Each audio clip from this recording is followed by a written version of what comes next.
तो कहानी की शुरुआत में हम एक कंपनी को देखते हैं जहां पर काफी ज्यादा हंगामा हो रहा था। यहां जितने भी वर्कर्स थे वो बहुत ज्यादा भड़के हुए थे। दरअसल इस कंपनी में कैरिन नाम करके एक लड़की काम करती थी जिसके साथ में आज बहुत गलत हो गया है। इसी वजह से सभी काम वाले आज अपने मालिक के ऊपर काफी ज्यादा भड़के हुए हैं। मिशेल काफी ज्यादा गुस्से में है और वो अपने मालिक को ही मारने लगता है क्योंकि वो मिशेल की बीवी है, इसलिए वो इतना ज्यादा गुस्से में है। इन सभी वर्कर्स को शांत करने के लिए स्पेशल फोर्सेस को बुलाया जाता है, लेकिन वे लोग भी कुछ नहीं कर पाते हैं। ये फोर्सेस सभी वर्कर्स को बाहर नहीं निकाल पा रहे थे। इस दौरान जो मिशेल था वो अपने ही मालिक को काफी ज्यादा पीट देता है। अब इतना सब कुछ हो जाने के बाद मिशेल अपने घर रसिया वापस आ जाता है और वो अपने साथ अपनी बीवी कैरन को भी लेकर के आया था। दरअसल ये काफी समय के बाद का सीन दिखाया जा रहा है। कैरन के पैर में प्रॉब्लम होने की वजह से ही वो चल नहीं पा रही है, जिसका अब इलाज होने वाला था। मिशेल उसे ले जाकर के हॉस्पिटल में एडमिट करता है और उससे कहता है कि तुम फिक्र मत करो, तुम बिल्कुल ठीक हो जाओगी। यहाँ कैरिन मिशेल से कहती है कि जब तक मेरा इलाज होगा तब तक तुम जा करके अपनी बेटी से मिल सकते हो, क्योंकि मुझे हॉस्पिटल में काफी दिन तक एडमिट होना होगा। दरअसल मिशेल ने जो फाइट अपने कंपनी में की थी उसका जो वीडियो है वो सोशल मीडिया पर वायरल हो गया था। अब उसी वीडियो को दो लड़कियां देख रही थी और गलत शब्द का उपयोग कर रही थी। तो यहाँ पर जो सेल्मा है वो अपने पिता के बारे में गलत बातें सुन करके उसे बहुत गुस्सा आता है। दरअसल सेल्मा ही है जो मिशेल की इकलौती बेटी है। वो अपने पिता की बेइज्जती ज्यादा बर्दाश्त नहीं कर पाती है, इसलिए उसकी फाइट उस लड़की के साथ में हो जाती है। अब इसके बाद हमें मिशेल की बहन एलिस और उसके पति टॉम को दिखाया जाता है। इस समय मिशेल की बहन एलिस अमेरिका में रह रही थी और वहाँ पर उसकी बेटी भी रहती है। जब ये फाइट हुआ तो उसके बाद एलिस को यहाँ पर बुलाया जाता है, क्योंकि बात काफी ज्यादा आगे बढ़ गई थी और मामला इससे भी ज्यादा आगे ना बढ़े, इसलिए बात को यहीं पर रफा दफा करना था। खैर अब इस हादसे को काफी दिन बीत चुके थे और कुछ दिनों के बाद मिशेल अपनी बेटी से मिलने के लिए आता है। वो सेल्मा को बताता है कि तुम्हारी माँ बिल्कुल ठीक है, छुट्टियाँ हो जाने के बाद तुम चल करके अपनी माँ से मिल सकती हो। इस दौरान टीवी पर एक न्यूज काफी तेजी से फैल रही थी, जिसमें बताया जा रहा था कि कुछ जगहों पर एसिड की बारिश हुई है, जिसकी वजह से जानवरों को सबसे ज्यादा नुकसान हुआ है। इस न्यूज को सुन करके मिशेल कहता है कि लोग पागल हैं, वो कुछ भी न्यूज दिखाते रहते हैं, ऐसा कुछ भी नहीं है। लेकिन अब इस न्यूज को सुनने के बाद जो सेल्मा थी वो काफी ज्यादा डर गई थी। अब अगले दिन सुबह में हमें सेल्मा को दिखाया जाता है जो अपने सभी स्टूडेंट के साथ में बैठी हुई थी और इनके जो टीचर थे वो कुछ समय के बाद इन सभी लोगों को हॉर्स राइडिंग पर लेकर के जाते हैं। यहाँ जितने भी लोग ट्रेनिंग कर रहे थे उन सभी का अलग अलग घोड़ा था। जब सेल्मा अपने घोड़े को लेकर के राइडिंग पर निकलती है तो वो बीच रास्ते में रुक जाता है, वो आगे नहीं बढ़ रहा था। इधर एलिस को न्यूज के जरिए मालूम चलता है कि किन किन जगहों पर एसिड की बारिश होने वाली है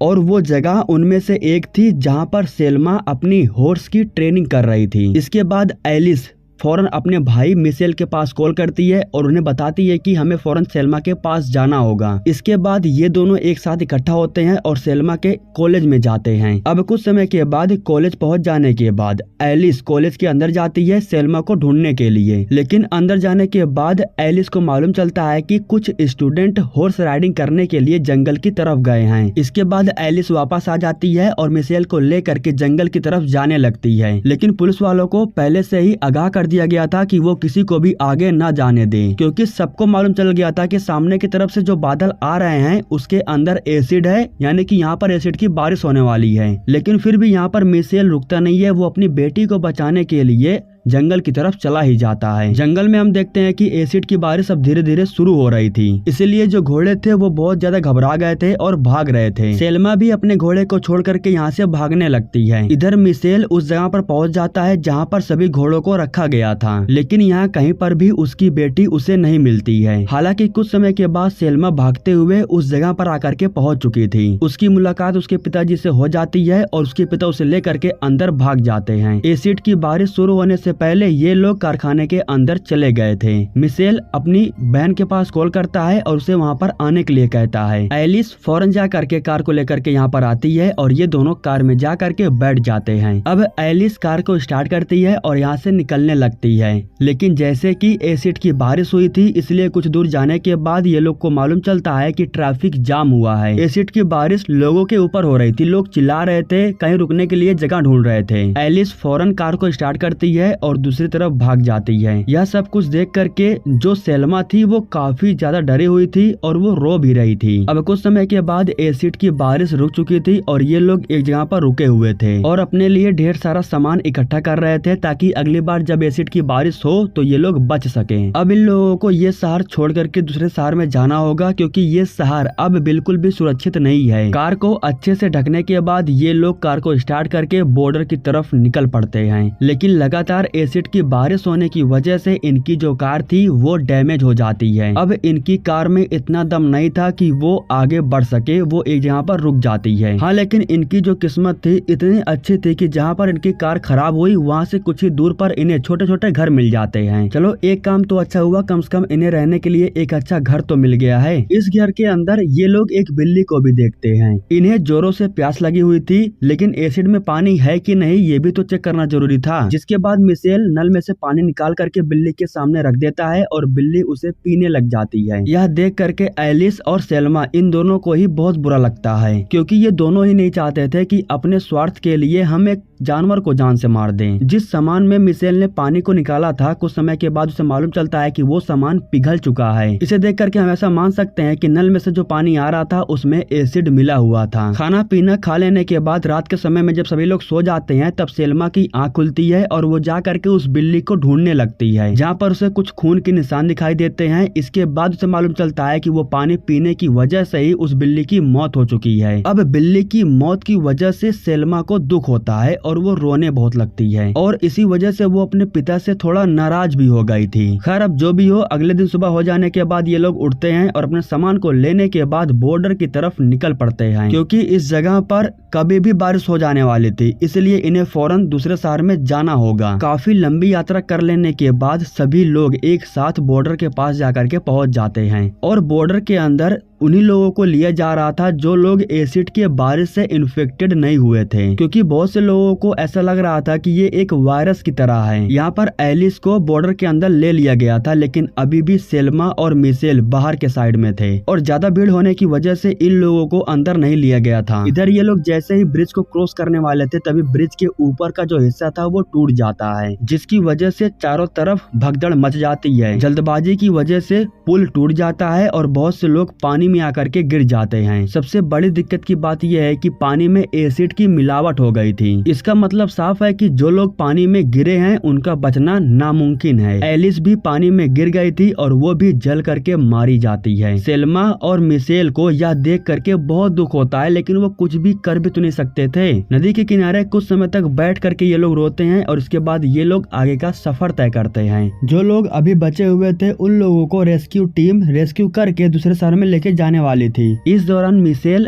अपनी बीवी कैरिन के पास कॉल करता है और उसे बताता है कि वो बिल्कुल ठीक है और वो उसके पास जल्द ही आने वाला है। यह सुन करके कैरिन को बहुत अच्छा महसूस होता है, लेकिन अभी भी वो एलिस के बारे में उसे नहीं बता रहा था क्योंकि उसे पता था कि अगर वो एलिस के बारे में उसे बता देगा तो वो चिंतित हो जाएगी। खैर अब इसके बाद कॉल डिस्कनेक्ट हो जाता है और सभी लोग जा करके ट्रक के अंदर बैठ जाते हैं। ये लोग 24 घंटे लगातार दिन और रात सफर करते हैं और लगभग बॉर्डर के पास पहुंच चुके थे, लेकिन ये लोग जंगल को पार नहीं कर सकते थे क्योंकि एसिड की बारिश होने की वजह से जंगल के अंदर ढेर सारे पेड़ नीचे गिर गए थे। अब ये लोग यहाँ से जंगल के रास्ते अपना आगे का सफर तय करते हैं, लेकिन ये लोग आराम से जा भी नहीं सकते थे क्योंकि इनके ठीक पीछे एसिड की बारिश आ रही थी। सेल्मा के अंदर इतना दम भी नहीं था कि वो खुद से आगे बढ़ सके, लेकिन फिर भी उसके पिता उसे हिम्मत देते हैं और उसे लेकर के आगे बढ़ते हैं। बारिश शुरू होने से पहले इन लोगों को एक बंकर मिल जाता है जिसके अंदर ये लोग चले जाते हैं। ये लोग जैसे ही बंकर के अंदर आते हैं उसी समय बारिश स्टार्ट हो गई थी, लेकिन ये लोग बच जाते हैं। लेकिन बाकियों का क्या हाल हुआ है इसके बारे में इन लोगों को खबर नहीं था। बंकर को पार करने के बाद ये लोग दूसरी तरफ आकर के निकलते हैं। आगे चल करके इन्हें एक छोटा सा गांव मिलता है जहाँ पर छोटे छोटे घर थे। ये लोग हर एक के घर पर जा करके दरवाजे को खटखटाते हैं, लेकिन कोई भी दरवाजे को खोलने के लिए तैयार नहीं था। इस दौरान मिशेल की भी हालत बहुत खराब हो गई थी। वो आगे जाने के बाद बेहोश होकर के नीचे गिर जाता है। अब यहाँ पर अपने पिता को जख्मी हालत में देख करके सेल्मा चिल्लाती है, जिसके बाद एक लड़की इन लोगों की हेल्प करने के लिए तैयार हो जाती है। वो इन लोगों को लेकर के घर के अंदर लेकर के आती है, इन्हें खाना भी खिलाती है और साथ में वो मिशेल का मलहम पट्टी भी करती है। उस लड़की का एक बेटा भी था, जिसे लेकर के वो रात के समय में अपने कमरे में सोने के लिए चली जाती है और जो मिशेल था वो भी अपनी बेटी को लेकर के नीचे के साइड में ही जा करके सो जाता है। अब इन्हें खबर नहीं था, लेकिन रात के समय में अचानक बारिश शुरू हो जाती है और वो बारिश एसिड की हो रही थी, इसलिए धीरे धीरे अंदर का जो माहौल था वो काफी ज्यादा गड़बड़ होने लगता है। मिशेल और सेल्मा आराम से घर से बाहर निकल सकते थे क्योंकि वो नीचे के साइड में थे, लेकिन वो साथ में उस लड़की और उसके बेटे को भी बचाना चाहते थे, इसलिए वो जोर जोर से चिल्लाते हैं। लेकिन दिक्कत की बात ये थी कि जिस कमरे में वो सो रहे थे चारों तरफ ग्लास लगा हुआ था, मतलब कि एक प्रकार से वो साउंड प्रूफ था और अंदर आवाज बिल्कुल नहीं जा पा रहा था। मिशेल को मालूम चल गया था कि ये घर गिरने वाला है, इसलिए वो अपनी बेटी को ले जा करके कार में बैठ गया था